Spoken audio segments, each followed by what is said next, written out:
OK， 大家好，今天这期节目可能会比较特别一点，因为现在我们是在北京的这个长安街上，叫做英皇中心。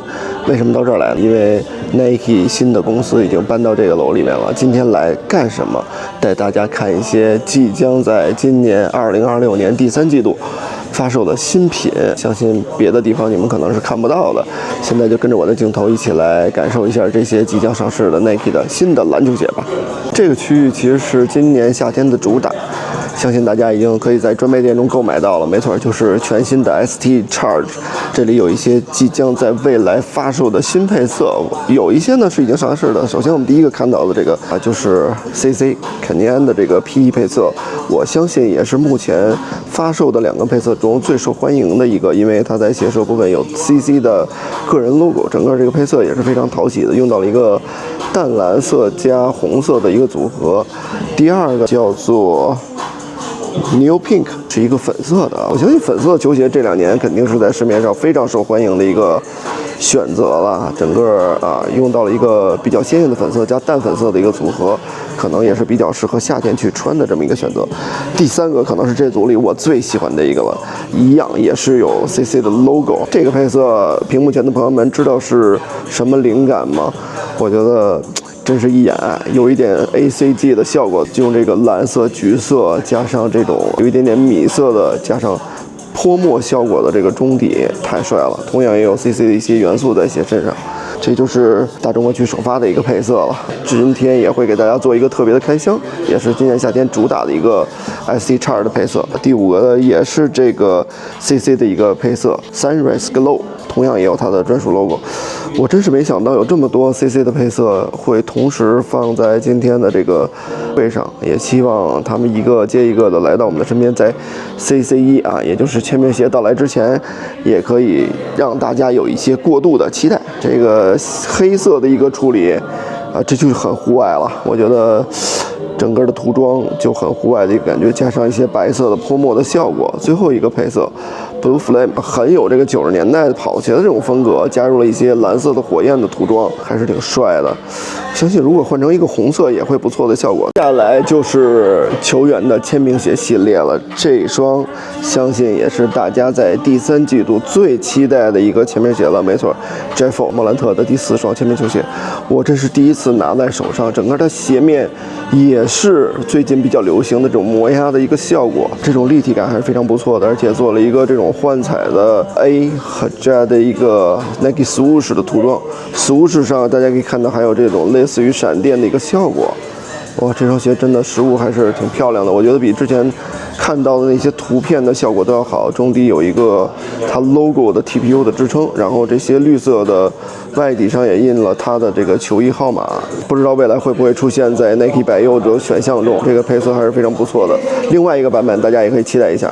接下来是 Giannis 的新鞋，其实讲真，第一次看到 Freak 8的时候，我自己还挺喜欢这个鞋的。同样，这个鞋子的重量控制得非常好，鞋面也是磨压的这种效果加热压的一个感觉。我也有带了一些问题问到咱们的这个产品经理，让他解释一下为什么今天从大钩变成了小钩，由倒钩变成了正钩。这双鞋其实刚才他们在说的时候，有一些羽毛或者说翅膀的元素，整个它都用了这个 React X 的一个大底。鞋身上也有一些小的细节，这个后面开箱的时候再跟大家去聊，还是非常不错的一个鞋子。接下来我相信也是大家比较期待的，没错，Easy Money KD 的一个新鞋，非常的帅气。这个鞋的工艺是非常复杂，大家看上去可能鞋子设计的是非常简单的，用了一个大块的磨压的这种漆皮的材质。他们这次也给出了一个类似于糖果纸的一个涂装的感觉，所以大家看到的呈现的方式都是这种比较鲜艳的亮亮的配色。鞋面的工艺非常复杂，这个 TPU 是非常难贴的，为此 Nike 也特别换了一家工厂去搞定这件事儿。大家看到这是一个 sample， 是一个确认的样品，加上这个全掌的 Zone Stable 的一个起点，一会儿会给大家看一下拆解件。接下来说实在的，拿到实物之后，给我第一感受就是这双鞋也太轻了。对于Joe Wilson 的签名鞋来说，真的重量控制的非常非常好。这个后跟的 TPU 支撑让大家也想起了，比如说 Fly 5，对吧 ？Jason Kidd 的签名鞋是非常帅气的一双女生的签名鞋。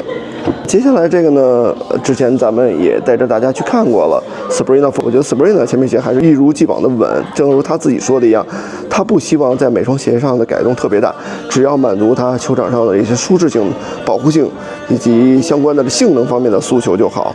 我觉得这双鞋也是可以期待一下的，一定要上 Nike 北邮，必须定起来。接下来是咱们今年耐高的一些产品了，同样也会出现在今天的开箱节目中。这双 Kobe 3 Low Potro CHBL， 这是一个常规的配色，上面有一些类似于玉的这种絮状的美感。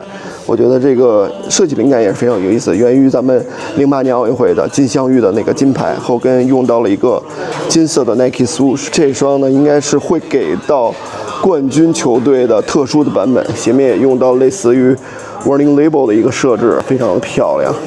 好，今天也带着大家看了一看未来要发售的 Nike 的新款，当然呢，拆解件也是要带大家看一下的。这是 Sabrina Fold 的一个拆解件，这是其中最关键的一部分，就是这个 Flat Plant 一个全新的整个大底部分的一个支撑。然后别问我气垫在哪里，自己看就知道了。来到 A2， 看看这大气垫是不是特别的爽。然后还有 KD 的这个新的鞋子，全掌的 Zoom Strobel， 这个中底按上去也是非常的软弹的，包括字母哥的这个全掌的 React X 的一个设置，还有 Jeffo 也是继续用到了全掌的这个泡棉的一个科技，也是非常软的。最后还有咱们的 SC Charge， 老厚了，真的，这个气垫感受非常的好。包括中底部分，它贴了一片这个在外底与中底之间的这个 Zoom Air 的一个贴片，我觉得还是非常帅的。新鞋已经带着大家看过了，一会儿我会带着一些我自己想到的比较有意思的问题去问到咱们的产品经理，看看听他说关于这些新鞋，关于我的问题是一个怎么样的解答。走起吧。Yeah, we typically have these branded models that mean something to the marketplace, mean something to the consumer. And as we are bringing Cade on to be a signature athlete, we're having conversations around product and what product represents. And when we showed him the ST Charge, his eyes kind of lit up. It was something that he didn't really know much about the shoe or what it was for, but he really identified with it. He identified with the speed of it. He loved the language. He loved how the design felt integrated and blended. And that was something that really just stuck out to him. And so upon further conversation, he talked about, hey, man, when I was growing up in Arlington, Texas, I played outside and I played outdoors, and that was a big, important part of the game. And so as we went through that process, we were like, wow, this is actually an opportunity for us to kind of take our up-and-coming emerging athlete and blend them with a kind of a new tech, a new innovation. And what we loved about this is Cade was like, well, can I play in the indoors? And we were like, absolutely. If it's tested and built for the outdoors, it can be played with indoors. And so he took that risk with us. He had never put on the shoe. That was his first time. We kind of flew the shoes straight into LA All-Star Weekend, and he put them on, and he obviously had that incredible moment, which was great for us. So that was really the thought. It felt like an authentic connection between the design language and kind of his upbringing. That was just a perfect moment. And as we actually go into next season, Cade's going to wear that shoe. That's going to be the shoe that he kind of wears before he goes into signature. So it really it started as just like a chance for us to kind of get him in the shoe that now turns into, kind of the last shoe he'll wear before he goes into his signature shoe. Yeah, his feedback was he loved it. Obviously, he's been playing in the GT Cut 3. So I think his experience with Zoom X and having like a really lightweight plush foam is different from Cushlon with a turbo bag. And so we obviously built that shoe for street ball. We wanted to stay true to the identity. But what we love about that is it's a drop-in. So Cade was kind of like, hey, I love the shoe, but can we have different systems and different formulas? And it actually challenged us to be like, well, what if we created different formulas and systems for an ST charge? So we look at that shoe as like a canvas, and then what we ultimately determine is like there may be future opportunities for us to kind of bring in a new foam or a new tech to evolve the shoe. But that was kind of the key insight, just based on what he was playing in to what he's going to be playing in. You know, his words verbatim were, "Oh man, these are so hard." And you know, Kevin, I think to this day we still have that picture somewhere in our office, but Kevin put the shoes on, we got him in his size 18, and he put them on, he was like, I can go hooping these right now. I think the biggest thing was Kevin obviously was at the inception of Zoom Strobel. We obviously moved to like a 4-foot Zoom Strobel with a dot well, just different variations, but as soon as he put the shoe on, he goes, oh yeah, this is what I remember about the shoes I love. So I think that was the instant connection for him. And then he really loves the candy paint colors, like the flooded kind of unibody. You know, when we were telling the Slim Reaper story, he felt like, because we asked him like, what does Slim Reaper look like in a color form to you? And he said, it should be cloaked. There's that famous picture of him in the Warriors hallway, and it's kind of got the shadow of like a Slim Reaper. And he felt like it should be all unibody, cloaked and tonal. So that was really the approach. But Kevin, he felt kind of that instant comfort right away. Whew. Picking a favorite color is like picking a favorite child sometimes, but obviously every year we look forward to the holiday season with Kevin because he's back on court. So I think for me, Halloween is a big one. Slim Reaper just kind of playing into that narrative. We got coming off the KD 18, what we were able to do there. I think we have some fun ideas around how the 19 is going to come to life for Halloween. And then shortly after Halloween, we celebrate Aunt Pearl every year. And so I think we're bringing a little bit of a different flavor to Aunt Pearl this year.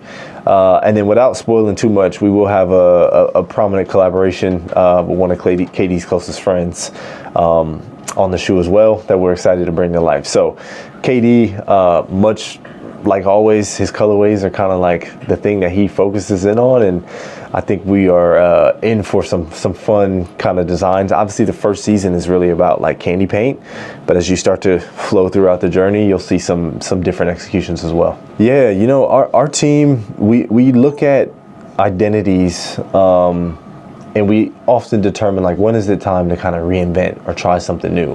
And so Giannis obviously had the reverse swoosh and kind of the oversized swoosh, but as we were going through the story, it was really about etched in stone. And so we kind of took this idea of like chiseling away and like the Greek goddess and the wings and how do you make that identity. And there were versions of the shoe that did have the large kind of reverse swoosh, but we felt like it took away. So when we went to Giannis, we had large reverse swoosh, smaller swooshes, and we kind of play a game where he gets to like pin a swoosh on the shoe. And ultimately we felt like this was the one, and he felt like this was the one that best complemented. One other Easter egg on the shoe is like each of the tongues on every colorway has this lenticular. And when we were in the conversation, he talked a lot about, we're like, hey, Giannis, what do you do in your off time? Like, who are the players you watch? And he goes, oh, I watch my own highlights. I watch my own highlight tape. So this was kind of a cool reference to like, put me on your highlight tape with kind of just like this holographic feel. But back to the swoosh, it was really a joint decision between Nike and Giannis to say like, hey, let's shift our identity a bit and kind of move away from it. It's a great question. Giannis, again, big on legacy, also big on family. So on the bottom of this shoe, you have Aria, Ava, Maverick, Liam, Mariah, Alex, Kostas, Thanasis, Francis, Veronica, and Charles. It's his family, parents, his brothers, his wife, and then his kids. So this colorway in particular, he has 2 daughters, and they're young, obviously into pink. That's a big color for them. So this colorway was actually a dedication to his daughters. And really he wanted to make sure that throughout the journey, different colorways were dedicated to the names that you see on the bottom of the shoe. So the launch colorway, obviously a dedication to his younger family members, his sisters. You'll see additional colorways inspired by his brothers, inspired by his parents. So that was really it. And then the last thing is Giannis talked about just being high octane. When we asked him when he went back to watch some of his clips, he felt like, hey, my shoes are too dull. Like they don't stand out. Like I want him to stand out all the time. So this color journey, what you'll see is you're going to see a lot of bright, high octane, high energy colors, because Giannis said like, hey, I want to stand out in every single moment. So that was really the inspiration behind it. Absolutely does. Our products, we know that consumers are always looking for what's the next thing, and our athletes want to be the people who reveal the shoes. So we've had to accelerate our timelines. We've had to get shoes on court earlier than expected. I think Cade on SD Charge was the prime example of us kind of getting ahead of that shoe leaking. Or Ja now leaks his shoe in the summertime, well before it launches in August timeframe. So those moves are intentional. I also think we have a really good cadence and rhythm in Nike basketball, where as soon as we kind of launch something, the energy and interest peaks and it starts to slightly slide, then we go again, right? And that's part of our offense, is that we want people to feel like Nike basketball is always on. And so that leak to retail strategy is something that we obsess all the time. This is a great question. Without giving you guys too much, Cade has been an incredible athlete to work with. He's very clear on the insights that he wants. And I'll give you a little nugget. I think the thing that stood out to most of us, and we ask this to every athlete, we say, if you had a superpower on the court, what would it be? And most athletes, they'll say, oh, I want to run faster or jump higher. Cade's response was, I want to slow time. I wish I could pause time. And if you look at his game, it's very calculated, it's very strategic. He moves and he strikes with precision. It's not high flying or full speed. It's very calculated. So the design team is taking all of those insights in to figure out, how do we create something that feels like you're slowing things down, you're moving more controlled. So that work is happening right now. We're excited to kind of, when he gets that on court in the near future. But that is probably the sharp point. Cade has given us just a lot of really good nuggets that I think make him different from some of our other athletes.